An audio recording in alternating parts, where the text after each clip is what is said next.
नमस्कार, स्वागत है आप सभी का आपके अपने चैनल एस्ट्रोलॉजी लर्नर पर। आओ ज्योतिष सीखे की श्रृंखला में आज हम आपके लिए लेकर आए हैं लाल किताब में गुरु बृहस्पति को यदि वे प्रथम भाव में होते हैं तो कैसे देखा जाता है, क्या फलादेश होता है और क्या उससे संबंधित उपाय होते हैं, उनकी चर्चा हम करने वाले हैं। क्योंकि हम लाल किताब की भी एक सीरीज लेकर चल रहे हैं वैदिक एस्ट्रोलॉजी के साथ साथ में, जिसकी ये पूरी प्लेलिस्ट है, आप इसको देख सकते हैं। चलिए शुरू करते हैं आज के इस विषय को।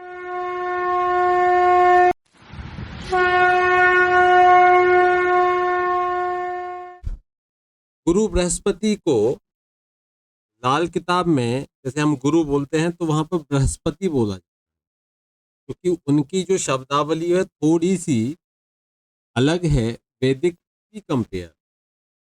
शब्दावली अधिक अलग है, लेकिन फलादेश मुख्यतः सबके बराबर है। तो यहाँ पर लेकिन जो आपको विधि आसान लगे, जिसके उपाय आसान लगे, आप उसका प्रयोग कर सकते हैं। इसलिए यहाँ पर लाल किताब क्या कहती है, यदि गुरु बृहस्पति लग्न में बैठे हुए हैं उसकी हम चर्चा कर रहे हैं। लग्न यानी कि पहला घर, यहाँ पर ये गुरु लिखा हुआ है, ये लग्न है, पहला घर है। और यहाँ पर यदि गुरु बृहस्पति बैठे हुए होते हैं तो वे जातक की आयु को बढ़ा देते हैं। अब यहाँ पर बैठकर गुरु की जो पूर्ण दृष्टियां हैं वो 5वें भाव पर, 7वें भाव पर और भाग्य भाव 9वें भाव पर जाते हैं, और खुद बैठे हुए होते हैं लग्न में। जो लग्न होती है जातक का स्वयं का शरीर, तो वहां बैठे हुए होते हैं, तो जातक को एक दीर्घायु कर देते हैं, धार्मिक कर देते हैं, नवम भाव पर दृष्टि, पंचम भाव पर दृष्टि विद्वान बना देते हैं, सुंदर बना देते हैं। लग्न में बैठे हैं उसको सुंदरता दे देंगे, उसके व्यक्तित्व को बहुत अच्छा बना देंगे, ईश्वर का भक्त हो जाएगा और भविष्यवाणी करने में बड़ा ही सफल होता है। उसकी भविष्यवाणी फल कथन जो भी करेगा बहुत अच्छे अद्भुत फल कथन उसके रहेंगे। देखिए, यहाँ पर बैठे हुए बृहस्पति जातक को स्वाभिमानी बनाते हैं और अपने कार्य के प्रति ऐसा व्यक्ति कर्तव्यनिष्ठ और कार्य के प्रति परायण होता है। परायण का अर्थ है उस जो सोच लिया, जो ठान लिया, उस काम को वह करके ही मानता है। पंचम भाव पर दृष्टि, तो पंचम भाव पर दृष्टि तो संतान भाव को बलवान कर देंगे। इनकी दृष्टियां भी बड़ी शुभ है, तो पंचम भाव पर दृष्टि डालेंगे तो जातक को संतानवान बना देंगे। और ऐसा जो जातक होगा वह राज्य के द्वारा भी सम्मानित होता है। जैसे गुरु की एक राजा भी आराधना करता है, उसी तरीके से यहाँ पे बैठे हुए विराजित गुरु वहां पर राज्य से भी उस जातक को सम्मानित कराने का काम करते हैं। लेकिन यहाँ पर हमें कुछ बातों का ध्यान रखना होगा, जैसे कि बृहस्पति यदि शत्रु क्षेत्री हो। अब बृहस्पति के दो शत्रु हैं, देखिए राहु केतु और शनि, ये आप ग्रह बेशक हैं, लेकिन गुरु बृहस्पति के साथ में इनकी समभाव स्थिति है, ना दुश्मनों में आते हैं ना दोस्तों में आते हैं। लेकिन यदि हम बात करें शुक्र की, तो शुक्र दैत्य गुरु हैं, तो उनका इनके साथ में प्रतिस्पर्धा, तो वह शत्रु है, प्रबल शत्रुओं में आते हैं। वहीं बुध हैं, बुध के साथ में भी इनकी शत्रुता जो गुरु की शत्रुता है, तो दो इनके ये शत्रु ग्रह हो जाते हैं, बुध और शुक्र, जो जिनके साथ में इनकी शत्रुता है। या तो अब हमने कहा शत्रु क्षेत्री हो, शत्रु क्षेत्र कब होंगे, जैसे शुक्र की राशि है, तुला राशि है, या तुला राशि बनती हो, तुला लग्न बनती हो, उसमें गुरु बैठ जाए लग्न में, मैं ऐसे बता देता हूँ आपको। या 7 लिखा होगा वहां तुला लग्न बन जाएगी, तुला लग्न में बैठ जाए, या दूसरी वृषभ लग्न में बैठ जाए, तो दोनों ही शुक्र की राशियां हो गई, शत्रु क्षेत्र की राशि हो गई। फिर 3 नंबर में बैठ 3 लिखा हो यहाँ पर लग्न में, या 6 लिखा हो, ये 4 राशियां शत्रु राशियां हैं। अगर लग्न में ये बनी हुई हैं और गुरु बैठे हुए हैं तो यहाँ पर ये हमें स्पष्ट कर देती है। फिर एक बात आती है कि नीचत्व, गुरु को यहाँ नीचत्व तो नहीं मिलता, नीच तो नहीं हो जाते हैं, तो जहाँ 10 लिखा और होगा, अब आप नोट कर लीजिए 3, 6, 7, 2, 10, इन नंबर्स में से अगर कोई लिखा हुआ है पहले घर में, इनमें से कोई भी 3 लिखा हो, 6 लिखा हो, 7 लिखा हो, 2 लिखा हो, 10 लिखा हो, 10 पे तो नीच हो जाएंगे। ठीक है, तो यह स्थिति। साथ ही साथ एक बात का और ध्यान रखना है, गुरु के ऊपर किसी पापी ग्रह की, अब देखिए ये तो हमने शत्रुओं की बात कर ली, अब बात करेंगे कि किसी पापी ग्रह की दृष्टि तो नहीं है। पापी ग्रह में कौन आ गए, जैसे मंगल आ गए, मंगल वैसे मित्र हैं इनके, लेकिन पापी ग्रह तो है ही, मंगल आ गए। और दृष्टि है, मैं इसको सप्तम में बैठा के इनको दिखा देता हूँ एक बार। शनि की दृष्टि, ये भी पापी है। राहु या केतु की दृष्टि ऐसी भी पड़े, पंचम दृष्टि हो, सप्तम दृष्टि हो, नवम दृष्टि हो, कैसे ही भी दृष्टि पड़े, ये भी पापी ग्रह हैं, तामसिक ग्रह हैं, इनकी दृष्टियां पड़ जाएं। सूर्य भी मित्र हैं, लेकिन सूर्य भी पापी ग्रहों में आते हैं, तो इनकी दृष्टि पड़ जाए। तो ये अगर गुरु के ऊपर पापी ग्रहों की दृष्टि हो जाए, तो यहाँ पर अब हमने ये कंडीशन सारी देखी। ऐसे स्थिति यदि बनती है, तो ये कहा गया है लाल किताब में कि ऐसी जब भी कोई ऐसी स्थिति बने, तो उस जातक को नीच लोगों का दास, नीच लोगों का अर्थ हो गया कि जो उल्टे सीधे काम, जो गलत कार्य में लिप्त है, उन लोगों के यहाँ काम करने वाला होता है, उन लोगों की नौकरी करता है या उनकी बात मानकर काम करने वाला, ऐसा होता है। मानसिक रूप से स्ट्रेस लेता है, बहुत चिंता करता है, चिंतित रहता है। और अगर यहीं पर हम इसको उल्टा कर देते हैं कि भाई मित्र के घर में हो, मैं फिर से यहाँ पे ये तो बता दी कि ये कंडीशन में नीच लोगों की दास्तान। लेकिन अगर मानकर चलिए कि यहाँ पर बैठा हुआ गुरु यदि मित्र क्षेत्र, अब मित्रों में कौन आते हैं, इनके चंद्रमा आ जाते हैं, 4 नंबर राशि अगर यहाँ लिखी हुई हो, सूर्य आ जाते हैं तो 5 नंबर लिखी हो, एक आ जाता है यानी कि मंगल और 8, ये राशियां मित्रों की राशियां होगी। तो 4 में तो ये उच्च के हो ही जाएंगे, ये मित्र क्षेत्रीय राशियां होगी। अगर इनमें ये बैठे हों और खुद की राशि में भी बैठे हों, खुद की में बैठे हों, तो भी ये बहुत बढ़िया है। ये आपको ध्यान रखना है, ये अच्छी पोजीशन में बता रहा हूँ। अब ये उच्च की राशि में हो, बलवान होकर बैठे, शुभ ग्रह देखें। अब देखिए शुभ ग्रहों में अब यहाँ पर बुध को हम ले लेंगे, देखने की बात आ रही है, शुक्र को ले लेंगे, ये शुभ ग्रह हैं देखने वाले। और जो चंद्रमा है, शुक्ल पक्ष का चंद्रमा, वह भी शुभ होता है, पूर्ण चंद्रमा, शुक्ल पक्ष का चंद्रमा, ये ध्यान रखिए, क्षीण चंद्रमा नहीं, हम शुभ चंद्रमा की बात करें। ये चंद्रमा देखें और कौन देख सकते हैं, यही है मुख्य रूप से, तो ठीक है, ये गुरु ये बैठे, तो इनको शुभ ग्रह देखें, इनमें से कोई भी देख ले, कोई शुभ ग्रह की दृष्टि इन पर पड़ती हो, ये ध्यान रखिए। तो यहाँ पर क्या होगा, यहाँ पर अच्छा कर्म करने वाला होगा और धन दौलत सभी पर उसको प्राप्त होती है, धन दौलत सभी सुख उसको यहाँ पर गुरु बृहस्पति प्रदान करने वाले होते हैं। अब यहाँ पर नीच की दास्तां नहीं करेगा, अब यहाँ पर बड़ा धार्मिक काम करने वाला होगा, बड़ा ही स्वाभिमानी होगा और बहुत ही अच्छे विचारों वाला उत्तम प्रवृत्ति का व्यक्ति यहाँ पर बन जाएगा, क्योंकि यहाँ पर मित्र के घर में पहुंच गया, अपने उच्च का हो गया और शुभ ग्रहों से देखा भी जाता है। यह स्थितियां हमको ध्यान रखनी है जब भी यह बैठे। मैं आपको कुछ इसमें विशेष बातें भी बताता चलूंगा, जैसे कि जो थोड़ा सा हटके है, जैसे अब हम मानकर चलें कि लग्न मीन हो, सपोज कीजिए यहाँ 12 नंबर लिखा हुआ है और ये लग्नेश हो गए। अब यहाँ पर लग्नेश कौन हो गए, गुरु। और गुरु अगर यहाँ बैठ जाए, ध्यान दीजिए विशेष सूत्र है आप लोगों के लिए कि मीन लग्न है और बृहस्पति कहाँ पर बैठ जाए, 8वें घर में हो। और अगर यहाँ पर ये बैठे हैं और इनको 2 या 3 पापी ग्रह देखें, मान के चलिए शनि बैठे हैं, ये पापी ग्रह हैं, ये देख रहे हैं, मंगल यहाँ बैठकर देख रहे हैं, चौथी दृष्टि मंगल की ऊपर पड़ी, शनि की दृष्टि पड़ी, तीसरी। इस तरीके से यदि ये देखते हैं, असर आ जाए, 2 या फिर 3 पापी ग्रह भी देख लें, मानकर चलिए कि राहु यहाँ बैठे हों, पंचम दृष्टि 1 2 3 4 पंचम दृष्टि, कुल मिला के मैंने आपको यहाँ बताने का प्रयास किया है। आप कहीं से भी देख लीजिए, दृष्टि पड़नी चाहिए पापी ग्रह, 2 या 3, एक से काम नहीं चलेगा, 2 या 3। अगर यह स्थिति है तो देखिए गुरु क्या है, गुरु ज्ञान से संबंधित है। पहले तो अष्टम भाव में गया, अष्टम भाव में गया तो ज्ञान कहाँ चला गया, क्षीणता की तरफ चला गया, अध्यात्म की तरफ जाने की बात होती है। लेकिन जब पापी ग्रहों की दृष्टियां उस पर पड़ गई तो ये गुरु हो गया पीड़ित, ये गुरु पीड़ित हो गया।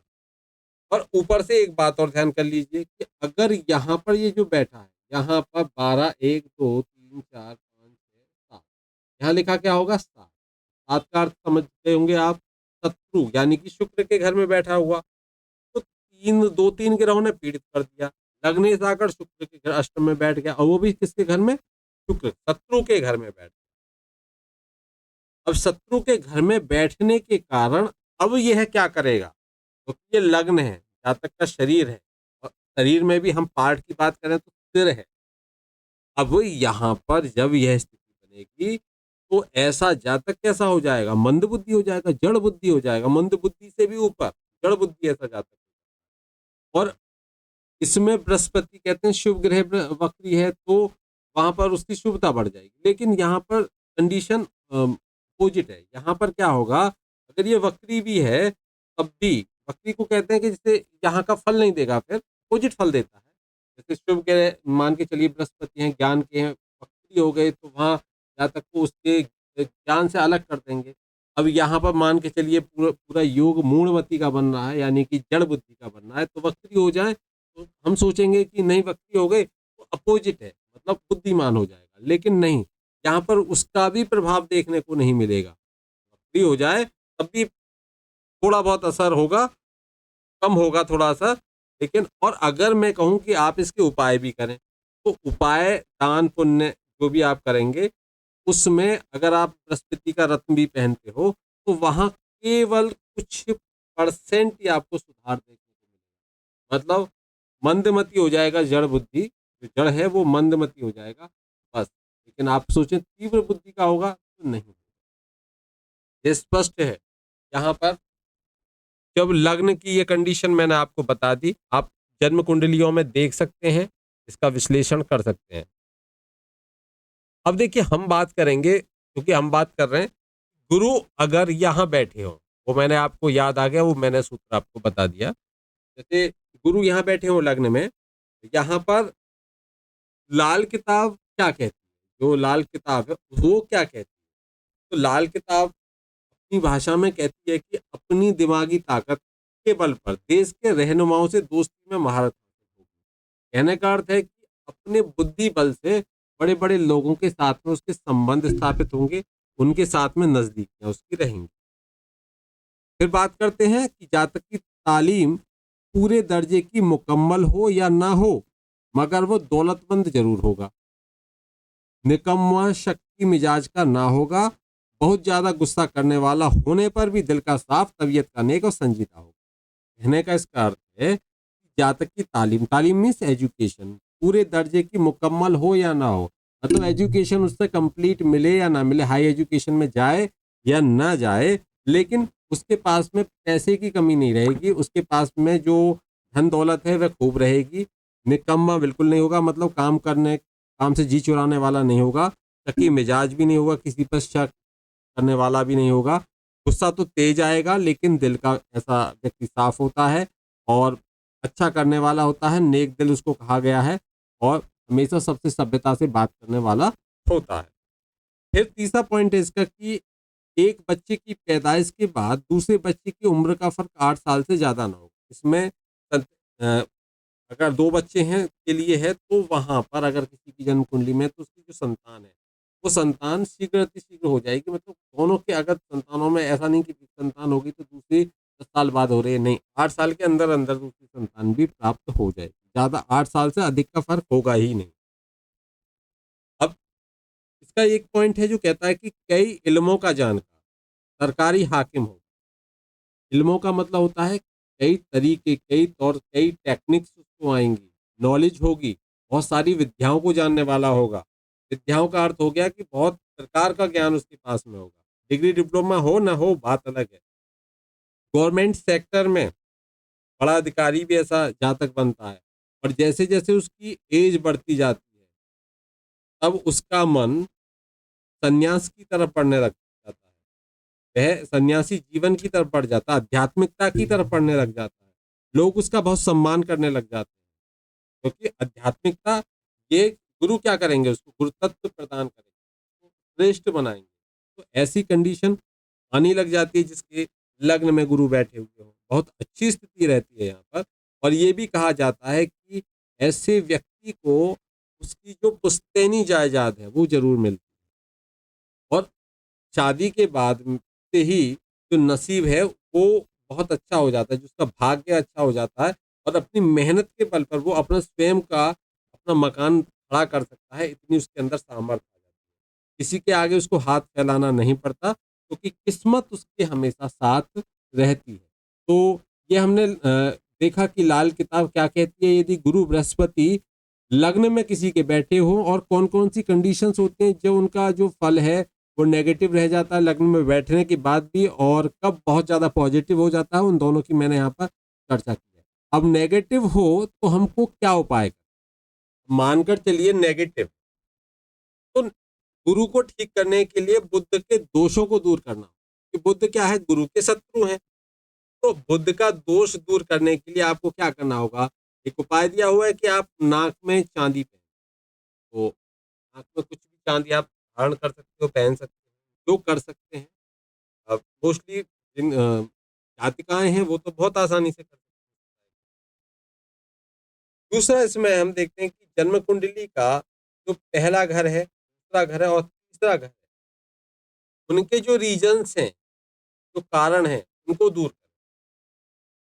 उनके कारण क्या हो सकते हैं, हम पहले घर से क्या देखते हैं, दूसरे घर से क्या देखते हैं, तीसरे घर से क्या देखते हैं, उसमें जो रीजन्स हैं, उनके जो कारण हैं, उनको आप दूर कर लीजिए, तो आपका ये बृहस्पति ठीक होना शुरू हो जाएगा। जैसे मान के चलिए किसी के कम्युनिकेशन, थर्ड हाउस को देखें, कम्युनिकेशन के लिए देखते हैं, तो उसकी प्रॉब्लम है, आप उसको ठीक कर लीजिए, आपका गुरु सही हो जाएगा। गुरु में लाभ होगा। अगर लग्न में गुरु बैठे हैं, तीसरे भाव से संबंधित समस्याएं आ रही हैं, तीसरे भाव को ठीक कर लीजिए। दूसरे भाव से संबंधित समस्याएं आ रही हैं, दूसरे भाव को ठीक कर लीजिए। दूसरे भाव के जो भी राशि हैं, उनकी कंडीशन को ठीक कर लीजिए, उनके दान पुण्य आदि करके। तीसरे भाव में प्रॉब्लम है तो उसको कर लीजिए। जहाँ गुरु बैठे हुए हैं, उस भाव के राशि जो हैं, उनको ठीक कर लीजिए। तो ठीक कैसे का अर्थ है कि उसके दान पुण्य आदि करके आप उसको सही कर सकते हैं। एक शनि 11वें या 12वें घर में अगर यहाँ पर बैठे, ऐसी स्थिति जब ये बने और शनि कहाँ बैठ जाए, या तो यहाँ बैठे शनि, बैठ जाए यहाँ, बैठ जाए शनि, या शनि यहाँ बैठ जाए, ऐसे लोगों को नॉन वेज, शराब वगैरह से परहेज करना चाहिए, बिल्कुल भी उनको नहीं लेना चाहिए। एक कंडीशन ये होती है कि अगर गुरु लग्न में हो और शनि अगर यहाँ पर 5वें घर में हो जाए, तो ऐसे जातक को शनिवार के दिन मकान की स्टार्टिंग नहीं करनी चाहिए, और हो सके तो शनिवार को उनको मकान का काम भी रोक देना चाहिए और अन्य दिन पर काम करना चाहिए। जिनके यहाँ पर है गुरु लग्न में हो और शनि कहाँ, पंचम भाव में, तब की मैं बात कर रहा हूँ। अगर किसी के, काटता चलूंगा मैं, हो चुके हैं। अगर किसी के 9वें घर में यहाँ पर शनि बैठे, यहाँ शनि बैठे, तो क्या करना चाहिए, नवम भाव में शनि बैठ जाए। तो नवम भाव में जब भी बैठे तो ऐसे जातक को शनिवार के दिन मशीन आदि नहीं खरीदनी चाहिए। देखिए यहाँ बैठे हैं तो कोई मकान न बनवाए, यहाँ बैठे शनि देव तो फिर कोई वो मशीन वगैरह कुछ न खरीदें शनिवार के दिन। ये यहाँ पर ये उपाय हो गए। फिर बुध और शुक्र जो कि गुरु के दुश्मन शत्रु हैं, और शनि भी कहीं ना कहीं शुक्र के मित्र हैं, तो यहाँ भी ये सम तो हैं, लेकिन फिर भी गुरु के साथ आकर अड़चन है, उनको संन्यास की जैसी स्थितियाँ, एकांत जैसी स्थितियाँ पैदा करते हैं, तो पीड़ित तो करते हैं पाप ग्रह। अब यहाँ पर मित्र तो है नहीं, मित्र मंगल है, सूर्य है, चंद्रमा है। अब यहाँ पर हमको क्या देखना है, यहाँ पर बुध शुक्र और शनि की जो चीजें हैं वो किसी धर्म स्थान पर चढ़ा दी। जैसे शुक्र की दही हो गई, बुध के लिए कोई हरा चारा हो गया, शनि के लिए कोई तिल आदि हो गए। ये या तो आप पूजा स्थल में इनको चढ़ा दीजिए, या फिर आप किसी, अगर पूजा स्थल में नहीं कर सकते हो तो किसी नदी में इनको प्रवाहित कर दीजिए। आप कर सकते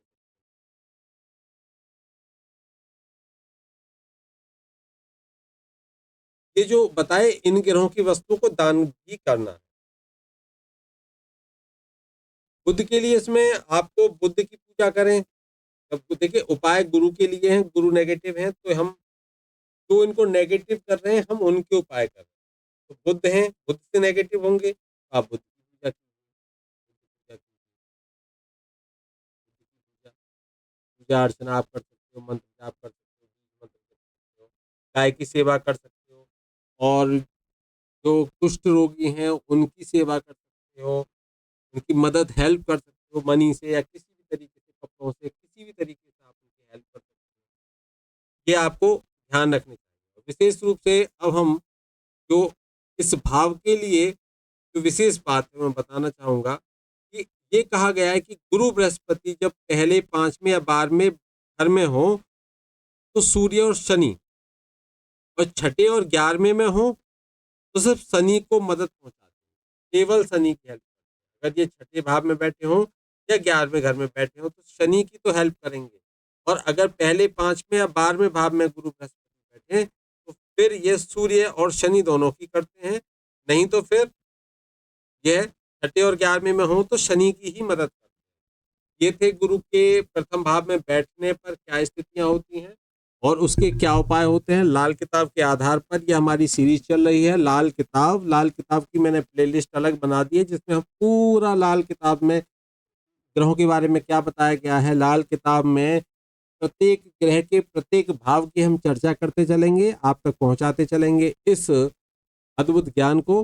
साथ ही साथ वैदिक का हमारा जो कोर्स है वह चल ही रहा है। वैदिक को हम आपको यहीं पर समझाने का प्रयास कर रहे हैं ताकि आप वैदिक एस्ट्रोलॉजी को समझ सकें, उनके सूत्रों को समझ सकें। तो उनकी भी देखिए जितने भी विषय हैं, जो भी टॉपिक है, उन सब की मैंने अलग अलग प्ले लिस्ट बना रखी है। तो आप उन सब जो भी आपको जिस क्षेत्र में जिस टॉपिक पर बात करनी है, जिस टॉपिक को जानना है, उसकी प्ले लिस्ट को आप क्लिक कीजिए और वहाँ पर सारी वीडियोज़ आपको मिल जाएंगी। ज्योतिष की प्लेलिस्ट को जब आप करोगे तो उसमें ऑलमोस्ट सभी वीडियो मिलेंगी, चाहे वो किसी भी पद्धति से संबंधित है। चलिए आज के लिए इतना ही, आगे फिर मिलते हैं एक नए विषय के साथ में। तब तक के लिए जय श्री कृष्णा, राधे राधे। हंसते रहिए, मुस्कुराते रहिए।